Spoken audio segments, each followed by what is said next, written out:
नमस्कार दोस्तों, स्वागत है आप सभी का आज के मुख्य समाचार के इस वीडियो में, जहां हम आपके लिए हर दिन लेकर आते हैं देश और दुनिया की तमाम बड़ी खबरें। एक एक करके सभी बड़ी खबरों के बारे में आपको सटीक जानकारी देंगे। बस आप इस वीडियो के साथ अंत तक बने रहें। साथ ही आपसे एक छोटी सी रिक्वेस्ट है कि मुझे इस वीडियो को बनाने में बहुत मेहनत लगती है, तो इस मेहनत के लिए वीडियो पर एक लाइक जरूर कीजिएगा। साथ ही वीडियो के नीचे दिए गए इस लाल बटन को दबाकर चैनल को सब्सक्राइब कीजिए और इस घंटी को भी दबाइए ताकि आपको दिन भर की बड़ी खबरों की जानकारी लगातार मिलती रहे। तो चलिए दोस्तों, एक एक करके सभी बड़ी खबरों के बारे में जान लेते हैं। तो दोस्तों, आज की पहली बड़ी खबर की अपडेट की बात करें तो आ रही है वैक्सीन जिसमें कोरोना क्या कोई बीमारी नहीं भटकेगी पास। जी हाँ, कोरोना की एडवांस वैक्सीन को लेकर दुनिया भर में बात चल रही है। इसी बीच स्टैनफोर्ड के वैज्ञानिकों ने दावा किया है कि उन्होंने सुपर हीरो वैक्सीन बना ली है। ओलंपिक एथलीट्स के डीएनए के इस्तेमाल से बनने वाली ये वैक्सीन आपको सुपर हीरो जैसी इम्यूनिटी देगी।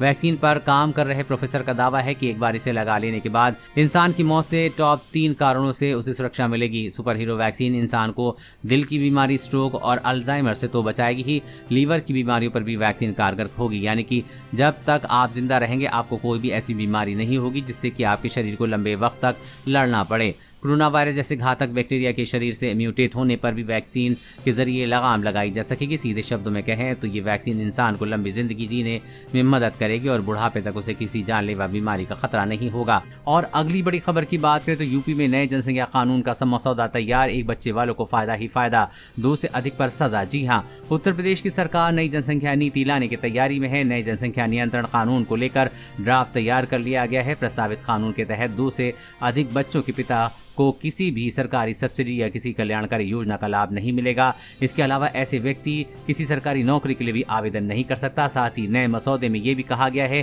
कि ऐसे लोगों को स्थानीय निकाय चुनाव में लड़ने की मनाही होगी। ड्राफ्ट में आगे कहा गया है कि उसका राशन कार्ड 4 सदस्यों तक सीमित होगा और वो किसी भी प्रकार की सरकारी सब्सिडी भी नहीं ले सकेगा। कहा जा रहा है कि ये कानून राज्य में मुस्लिम आबादी पर निशाना साधने के लिए बनाया गया है। इसके अलावा जिनके पास केवल एक बच्चा है और वो अपने मन से नसबंदी करवाते हैं तो उन्हें अतिरिक्त फायदा दिया जाएगा। इसके तहत उन्हें मुफ्त स्वास्थ्य सेवाएं, सुविधा और बीमा कवरेज मिलेगा। अब तक कि वो 20 साल का नहीं हो जाता।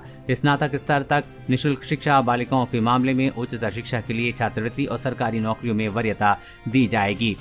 और अगली बड़ी खबर की बात करें तो कोरोना से बचाव के सबसे बड़े अस्त्र सैनिटाइजर के 60% सैंपल फेल। जी हां, कोरोना काल में संक्रमण में बचाने के लिए सरकार ने जोर शोर से मास्क और सैनिटाइजर के इस्तेमाल का प्रयास किया था और प्रचार किया था। वहीं कालाबाजारी और नकली सामान बेचने वालों ने इसे आपदा के अवसर के रूप में इस्तेमाल करना शुरू कर दिया। देश में 200 से ज्यादा ब्रांड के सैनिटाइजर बिक रहे हैं, लेकिन असली और नकली की पहचान कर पाना मुश्किल है। खाद्य एवं औषधि विज्ञान के सैनिटाइजर को जो सैंपल लिए उसमें से 60% फेल हो गए हैं। नकली सैनिटाइजर के कारोबार की शिकायत मिलने के बाद विभाग के अधिकारियों ने पिछले महीने में सिर्फ 900 सैंपल लिए, जिसमें से 500 सैंपल मानकों पे खरे नहीं उतरे। अधिकारियों ने बताया कि इन सैनिटाइजर में मिथाइल अल्कोहल पाया गया है, जो कि आंख के लिए खतरनाक माना जाता है। सस्ता होने के कारण मिथाइल का सैनिटाइजर में इस्तेमाल किया जाता है। वहीं ग्रामीण क्षेत्र में बड़े पैमाने पर नकली सैनिटाइजर का खेल चल रहा है। बड़े कारोबारी नकली सैनिटाइजर की पैकिंग करके बेचने का काम कर रहे हैं। और अगली बड़ी खबर की बात करें तो देश में सड़कों को गड्ढा मुक्त रखने की तैयारी बनेगी ऑनलाइन मॉनिटरिंग सेल। जी हां, राष्ट्रीय राजमार्गों के रखरखाव और मरम्मत कार्य को लेकर बरती जा रही लापरवाही पर प्रधानमंत्री कार्यालय ने नाराजगी जाहिर की है। इसके बाद केंद्र सरकार ने सख्त रवैया अपनाते हुए केंद्र और राज्य एजेंसियों को अगले महीने तक अलग समर्पित ऑनलाइन मॉनिटरिंग सेल स्थापित करने के निर्देश जारी कर दिए हैं। ऑनलाइन मॉनिटरिंग सेल की फायदों की बात करें तो इससे राष्ट्रीय राजमार्गों का रखरखाव सही से हो सकेगा। राष्ट्रीय राजमार्गों का समय पर मरम्मत कार्य होगा। वहीं इससे गड्ढों से होने वाली सड़क दुर्घटनाओं में लोगों की मौत कम होगी। सड़क परिवहन मंत्रालय ने माना है कि खराब, जर्जर व गड्ढा युक्त सड़कों को लेकर लगातार शिकायतें मिल रही हैं। इससे सार्वजनिक तौर पर जनता आलोचनाएं करती है और सरकार की किरकिरी हो रही है। वर्तमान में एजेंसियों के बीच उचित समन्वय नहीं होने के कारण यह मुद्दा और भी गंभीर होता जा रहा है। ऑनलाइन मॉनिटरिंग समय की जरूरत है और इससे समस्या का काफी हद तक हल हो जाएगा। और अगली बड़ी खबर की बात करें तो वियतनाम में मिला हवा में तेजी से फैलने वाला कोरोना का नया वेरिएंट पहले वालों से ज्यादा खतरनाक। जी हां, वियतनाम में कोरोना वायरस का एक नया वेरिएंट मिला है जो हवा में तेजी से फैलता है। ये अन्य देशों में पाए गए कोविड वेरिएंट का मिला जुला स्वरूप है। इस बात की जानकारी यहाँ की स्थानीय मीडिया ने दी है। वियतनाम में एक बार फिर वायरस के मामले तेजी से बढ़ रहे हैं, लेकिन इसी बीच अब यहाँ मिले नए वेरिएंट ने एक बार फिर दुनिया की चिंता बढ़ा दी है। वियतनाम के स्वास्थ्य मंत्री ने राष्ट्रीय स्तर पर हुई बैठक में कहा है कि हमें एक नया वेरिएंट मिला है। उन्होंने बताया कि वेरिएंट तेजी से हवा में फैलता है, जो पहले की तुलना में अधिक घातक है। इसका जेनेटिक कोड जल्द उपलब्ध होगा। हालांकि उन्होंने ये भी नहीं बताया कि इस समय देश के भीतर इस वेरिएंट के कितने मामले हैं, लेकिन इतना जरूर कहा गया है कि जल्दी वियतनाम जेनेटिक स्ट्रेन को लेकर घोषणा करेगा। और अगली बड़ी खबर की बात करें तो बातचीत बहाना, मकसद चोरी छिपे ताकत बढ़ाना। 6 महीने से LAC के पास 100 सैन्य अभ्यास कर चुका है चीन, रिपोर्ट में खुलासा। जी हां, पूर्वी लद्दाख में LAC के पास एक ओर जहां भारत बातचीत के जरिए चीन के साथ सीमा विवाद को सुलझाना चाहता है, वहीं चीन पीठ पीछे नापाक इरादे पाल रहा है। एक रिपोर्ट में एक बार फिर से चीन की चालाकी सामने आई है और ड्रैगन की मंशा पर एक बार फिर से सवाल उठने लगे हैं। चीन की पीपुल्स लिबरेशन आर्मी ने इस साल तिब्बत में सीमा के करीब 100 से अधिक सैन्य अभ्यास किए हैं, जबकि पूर्वी लद्दाख में LAC के पास कुछ बिंदुओं में सेनाओं को हटाने की दिशा में प्रगति हुई है। इसके अलावा चीन ने पिछले हफ्ते तिब्बत की राजधानी लहासा और अरुणाचल प्रदेश में सीमावर्ती शहर के बीच बुलेट ट्रेन सेवा शुरू की है। वहीं चीन विवादित हिमालयी सीमा पर अपनी सैन्य क्षमताओं का विस्तार कर रहा है। रिपोर्ट में कहा गया है कि चीन ने पिछले साल जून में गलवान घाटी की घटना के बाद सीमा पर अपनी उपस्थिति बढ़ा दी थी। कोविड महामारी के बावजूद चीन का सैन्य अभियान जारी है। चीन अपनी नापाक हरकतों से बाज नहीं आ रहा है।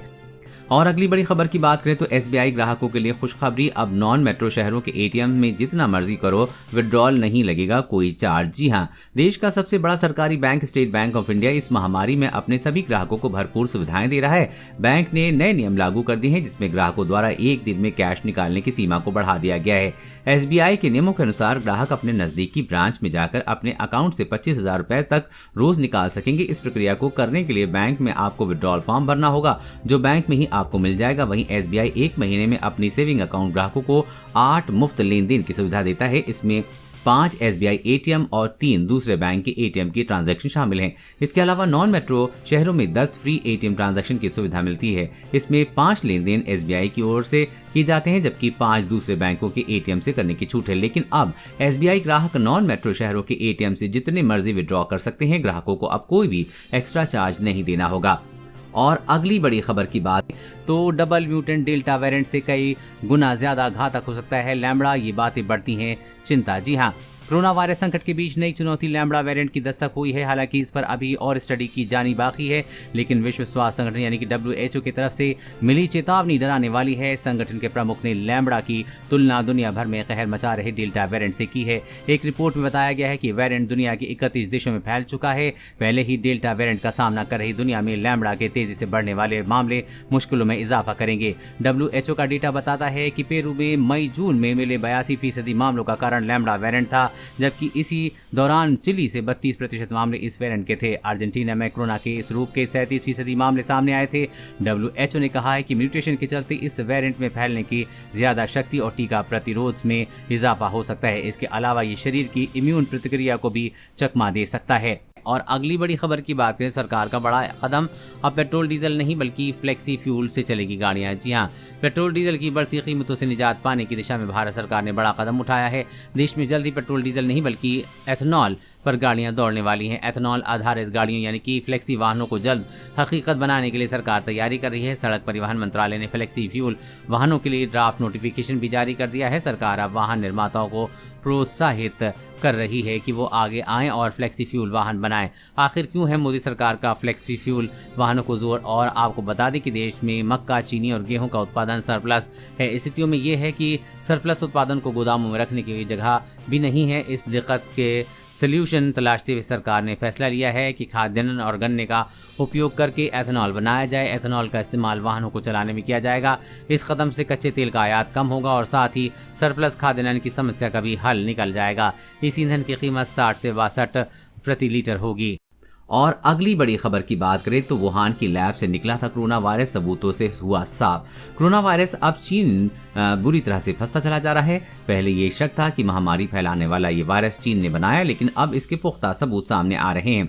दुनिया के 2 प्रख्यात वैज्ञानिकों ने सबूत के साथ कहा है कि वुहान की लैब में वायरस तैयार किया गया। ब्रिटिश और नॉर्वे के वैज्ञानिक ने सभी पहलुओं की पड़ताल के बाद कहा कि वुहान इंस्टीट्यूट ऑफ वायरोलॉजी की बायोसेफ्टी लेवल 4 लैब में ही कोरोना वायरस के मूल स्वरूप को बदलकर उसे अत्याधुनिक संक्रामक बनाया गया। डेली मेल की एक खबर के अनुसार दोनों वैज्ञानिकों ने अपनी स्टडी में कहा है कि अब महामारी फैल गई तो चीनी वैज्ञानिकों ने सबूत मिटाने का काम किया। चीनी वैज्ञानिकों ने रिवर्स इंजीनियरिंग के जरिए वायरस को बदलने की कोशिश की ताकि ऐसा लगे कि यह वायरस चमगादड़ से विकसित हुआ है। इस वैज्ञानिकों ने कहा है कि वुहान लैब में जानबूझकर डाटा को नष्ट कर दिया गया है, इसे छिपाया गया है और गायब कर दिया गया है।